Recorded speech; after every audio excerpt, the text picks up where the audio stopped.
How's everybody doing? Right. Get our zombie on. So, welcome to AMC's The Walking Dead panel. I don't know about you guys, but I'm psyched to be there. So let's not waste any time and help me welcome to the stage the creative team behind the series. AMC's Senior Vice President of Original Programming, Production, and Digital Content, Joel Stillerman.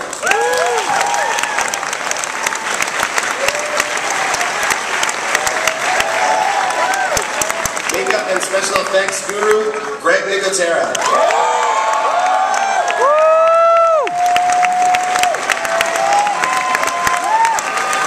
You might know this next guy. He's the creator of the comic book series, Robert Kirkman.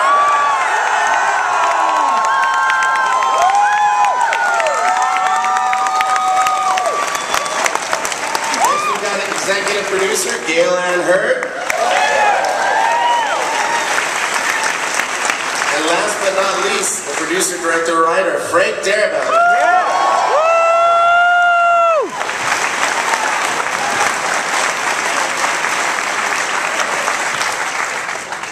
All right. Well, Gail, I'm gonna toss you the first question because it's no secret that you've done a lot of comic book adaptations out there. So I'm just curious kind of how you found The Walking Dead and you know, what appealed to you about it. I think, like most of us here, The Walking Dead found us. If you're a zombie fan, look no further than The Walking Dead. What Robert Kirkman created is one of the seminal continuing series of our time. As you may know, it's already up. It's up this year for an Eisner.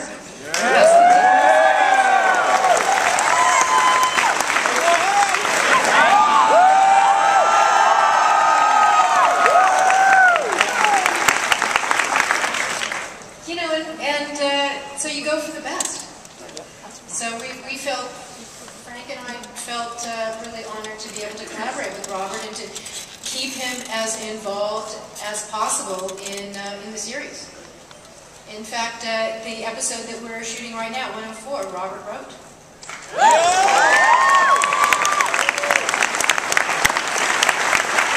Now, Frank, we also know you from your film work as well. I'm curious, what appealed to you about doing this one as a TV series?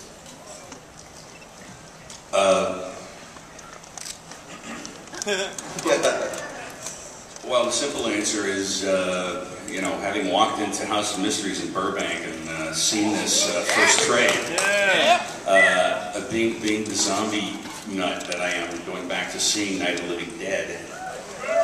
And yes, thank you. That's George out there, I think. Of course, I snatched it off the shelf, took it home, read it, and it was really the venue to tell a zombie story that I've been looking for. So many zombie movies have been made very well. I really had not seen the point of trying to figure that out. But Robert had done something that was going to be an expanded saga following a group of people, very character-driven stuff, which is the stuff I dig the most. It's sort of right up my alley. I loved the idea of doing something a little bold for television that you know, reaches back into the genre that I love, and but is a very character-based thing, and that's what Robert did that really turned me on. So I right away started concocting this thing in my head. That was what, 5 years ago, 4 years ago, something. I've lost track. Yeah, me too. It's a long journey. It all worked out in the end, that's all that's important. It's because the zombies move slowly. So Joel, I understand that this series is going to be part of a big kind of fear fest that you guys are doing, correct? You've done it every year? That's correct. This is year 14, for those of you keeping track. And then it's also getting a pretty huge release as well, right? It is. It's actually kind of, unprecedented and exciting news. We're in partnership with Fox on the global launch of The Walking Dead, and it's going to launch in 250 million households, 120 120 countries and over 30 languages, almost simultaneously in October.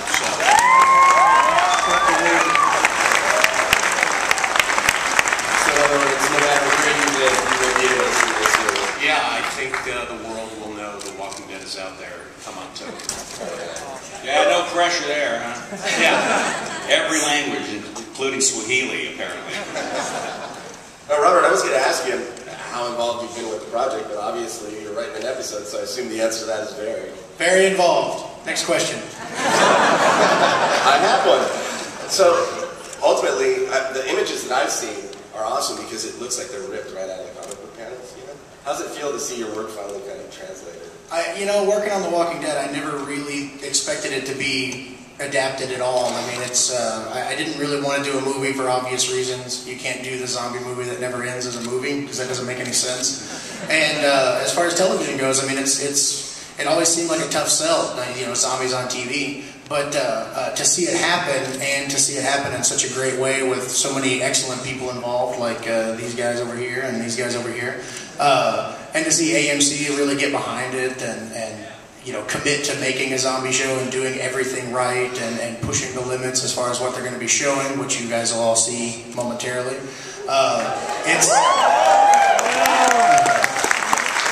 It's remarkable. You hear horror stories about adaptations, and every step of the way, along the way, everything has been perfect, and it's really bizarre. I mean, I feel blessed, I guess. I'll say that. Awesome. Now, Greg, let's talk about the zombie makeup. What are you doing? We've seen a lot of zombies. We've seen a lot of zombies out there in different films and whatnot. So, what are you doing that's different with Walking Dead?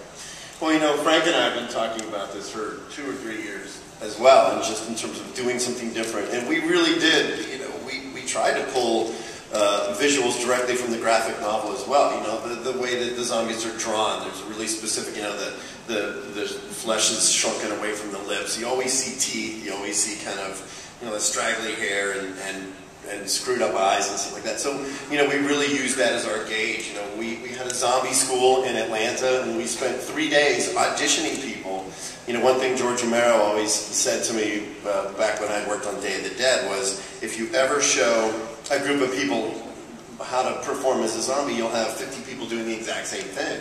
So what we did was we lined everybody up against the wall, and then we just said, okay, action, and start walking. And we had one guy who didn't move, and one girl who walked out of the room, and a bunch of others, they just did what they wanted. So we sort of picked the faces, and Frank gave me a lot of responsibility in terms of saying, these guys would be great as featured zombies because of the way that they looked, and then we would sort of augment it with prosthetics. But we really went with really thin people because in the graphic novel they're all sort of emaciated looking. They haven't eaten. I mean, these zombies are basically starving, so when the idea of food shows up, they become pretty ravenous. So, we've really done some fantastic things, and I've been really, really excited about it.